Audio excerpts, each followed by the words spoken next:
تو ہم سے بھی آگے نکل گئے. تم کہتے تھے ہم سے کوئی کرامت نہیں ہوتی, تم کہتے تھے ہم کوئی ولی نہیں, تم تو بہت اعلیٰ ولی ہو.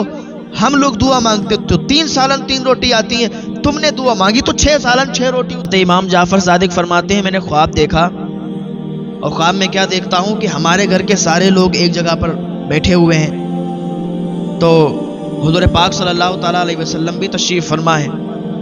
ہم تھوڑا آگے بڑھے تو ہم نے کیا دیکھا کہ حضور پاک صلی اللہ تعالیٰ علیہ وسلم کی بائیں ران پر ایک پھول جیسا شہزادہ بیٹھا ہوا ہے, اور دائیں ران پر ایک پھول جیسا شہزادہ بیٹھا ہوا ہے. تو کہتے ہیں میں نے پوچھا یا رسول اللہ صلی اللہ علیہ وسلم, یہ آپ کی دونوں رانوں پر, دونوں جانگوں پر یہ کون پھول جیسے شہزادے ہیں؟ تو حضور پاک صلی اللہ تعالیٰ علیہ وسلم فرماتے ہیں کہ جعفر, یہ جو بائیں ران پر شہزادہ بیٹھا ہے, جب یہ پیدا ہوگا تو دنیا اسی کو صابر کلیری کے نام سے جانے گی, دنیا اسی کو صابر کلیری کے نام سے جانے گی. اور کہا جو دائیں ران پر, دائیں جانگ پر جو بچہ بیٹھا ہوا ہے, جب یہ دنیا میں پیدا ہوگا تو دنیا اسی کو عبد القادر جیلانی کے نام سے جانے گی. یہ حضور غوث پاک رضی اللہ تعالیٰ عنہ کی شان ہے.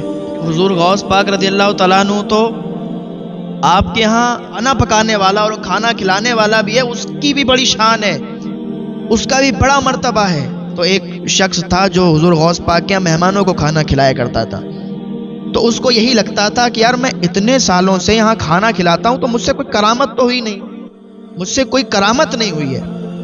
تو سوچ رہا تھا, تو ایک دن حضور غوث پاک کے یہاں 2 ولی آئے, اس نے ان دونوں کو کھانا کھلایا. حضور غوث پاک رضی اللہ تعالیٰ عنہ سے ان دونوں نے ملاقات کی. ملاقات کرنے کے بعد وہ جانے لگے تو اس نے دامن پکڑ لیا, کہنے لگا آپ دونوں اللہ کے ولی ہیں, آپ مجھے اپنے ساتھ رکھ لو. وہ دونوں کہنے لگے دیکھو ہمارے ساتھ رہنے کے بھی کچھ رول, کچھ قاعدے ہیں. کہا کیا ہے؟ کہا دیکھو ہم زیادہ بھوک لگنے پر کھاتے ہیں اور دن میں ایک ہی بار کھانا کھاتے ہیں, اور ہمارے پاس کوئی کھانے کا سادھن نہیں ہے, کوئی کھانے کا سامان نہیں ہے. جب ہمیں بھوک لگتی ہے تو ہم ایک بار اللہ رب العزت کی بارگاہ میں دعا کرتے ہیں, آسمان سے کھانا اتر جاتا ہے. اس نے کہا ٹھیک ہے, چل دیا ساتھ میں. یہ دونوں اللہ کے ولی چلنے لگے, چلتے رہے. جب کافی چل گئے تو اس کو بھوک لگی. اب اس نے کہا کہ دیکھیے ہمیں تو بھوک لگ رہی ہے, ہمیں کھانے کی ضرورت ہے. تو اس میں سے ایک ولی نے اللہ کی بارگاہ میں دعا کی تو آسمان سے 3 سالن اور 3 روٹی اتر آئیں. تینوں لوگوں نے وہ 3 سالن اور 3 روٹیوں سے وہ اپنا پیٹ بھر لیا, گزارا کر لیا اور چلنے لگے. پھر چلتے رہے, جب کافی دور گزر گیا, کافی دور چلے گئے, پھر اسے بھوک لگی. پھر اس نے کہا کہ مجھے بھوک لگ رہی ہے. دوسرے والا جو اللہ کا ولی تھا اس نے اللہ کی بارگاہ میں دعا کی, آسمان سے وہی 3 سالن 3 روٹی اتر آئے. ان تینوں نے کھانا کھا لیا اور پھر چلنے لگے. اب چلتے رہے, جب کافی چلے گئے اور تقریباً جب 1-2 دن گزر گئے, کیونکہ ایک دن پہلے والے نے, دوسرے والے نے, اب جب تیسرا دن ہوا تو اسے بھوک لگی, کیونکہ جب ایک ٹائم کوئی کھانا کھائے گا تو پھر اسے بھوک تو ظاہر سی بات ہے کہ پھر چلے گا تو بھوک لگے گی. اسے بھوک لگی. اب تو یہ حضور غوث پاک کے در پہ تھا, حضور غوث پاک کے ہاں لنگر کھلایا کرتا تھا, جب بھوک لگتی تو کھا لیا کرتا تھا. لیکن اب کیا ہے, اب ان دونوں ولیوں کے ساتھ ہے, تو اسے جب بھوک لگی تو کہا بھوک لگی ہے. ان دونوں نے اسے ڈانٹا, کا کتنا کھاتا ہے, ایک بار تو نے کہا تجھے کھانا دے دیا, دوسری بار تو نے کہا تجھے کھانا دے دیا گیا. اب ہم لوگوں کا رول اور قاعدہ بھی کچھ ہوتا ہے, ایک بار انہوں نے دعا کی تب کھانا آیا, ایک بار میں نے دعا کی تب کھانا آیا. اب تمہاری باری ہے, اب تم دعا کرو گے, کھانا آ گیا تو کھا لینا, اور نہیں آیا مر جانا. ہم لوگ اب دعا نہیں کریں گے اور ہم لوگ کھانا نہیں منگائیں گے. اب اس نے کہا یار یہ کیا معاملہ ہے. اب تو حضور غوث پاک کی یاد آ گئی, حضور غوث پاک کا در یاد آ گیا کہ یار وہاں تو ہم خود کھانا کھلاتے تھے, جو بھی آتا تھا کھانا کھلاتے تھے, جو بھی آتا تھا اس کو ہم کھانا کھلاتے تھے, ہمیں بھوک لگتی تھی تو ہم کھاتے تھے. لیکن یہاں تو معاملہ کچھ الگ ہو گیا. اب اسے یاد آنے لگی حضور غوث پاک کا در چھوڑنا نہیں چاہیے تھا. نے کہا آپ کیا کریں تو کیا کریں.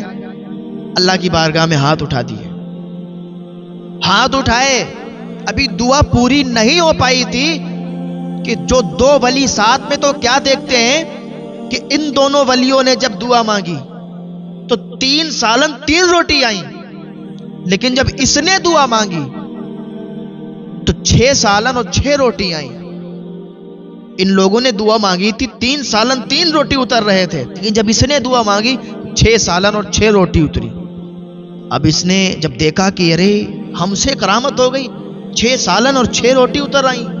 اب یہ جو 2 اللہ کے ولی ساتھ میں تھے یہ بھی بالکل حیران رہ گئے کہ ارے بھائی تم تو ہم سے بھی آگے نکل گئے، تم کہتے تھے ہم سے کوئی کرامت نہیں ہوتی، تم کہتے تھے ہم کوئی ولی نہیں، تم تو بہت اعلیٰ ولی ہو۔ ہم لوگ دعا مانگتے تو 3 سالن 3 روٹی آتی ہیں، تم نے دعا مانگی تو 6 سالن 6 روٹی اترے، اور تم کہتے ہو کہ تم ولی نہیں۔ معاملہ کیا ہے؟ کہا مجھے یہ بتائیے آپ لوگ جب اللہ کی بارگاہ میں دعا کرتے ہیں تو کیسے مانگتے ہیں جو تمہارے لیے 3 سالن 3 روٹی اترتی ہے؟ کہا ہم جو دعا کرتے ہیں ہم حضور غوث پاک رضی اللہ تعالیٰ عنہ کے در پہ جو کھانا کھلانے والا ہے، جو ان کا غلام ہے، ہم اس کے صدقے سے اللہ تعالیٰ سے دعا کرتے ہیں تب کھانا اترتا ہے۔ ہم حضور غوث پاک کے اس کھانا کھلانے والے غلام کے صدقے سے کھانا مانگتے ہیں تب آسمان سے کھانا اترتا ہے۔ تو وہ دونوں اللہ کے ولی کہنے لگے کہ تم نے کیا مانگا، تم نے کس طریقے سے دعا کی؟ کہا ہم نے حضور غوث پاک کا نام لے کے دعا کی۔ تمہیں معلوم ہے وہ جو کھانا کھلانے والا ہے وہ کون ہے؟ کہا کون ہے؟ کہا وہ جو کھانا کھلانے والا ہے جس کے صدقے سے آسمان سے کھانا اترتا ہے وہ کوئی اور نہیں بلکہ میں ہی تو ہوں، میں تمہارے ساتھ، میرے صدقے سے تم 3 سالن 3 روٹی اترواتے ہو۔ اور جب میں نے دعا مانگی تو حضور غوث پاک کا نام لیا، حضور غوث پاک کے صدقے سے مانگی۔ مجھے یہ لگتا تھا مجھ سے کوئی کرامت نہیں ہوتی ہے، لیکن آج مجھے معلوم چلا کہ حضور غوث پاک کی شان کیا ہے، حضور غوث پاک کا مرتبہ کیا ہے۔ تو یہ شان ہے حضور غوث پاک کے غلاموں کی، حضور غوث پاک کے ہاں کام کرنے والے، دوسروں کو لنگر کھلانے والوں کی یہ شان ہے، تو پھر حضور غوث پاک کی شان کا عالم کیا ہوگا؟ یہ شان ہے خدمت گاروں کی، سرکار کا عالم۔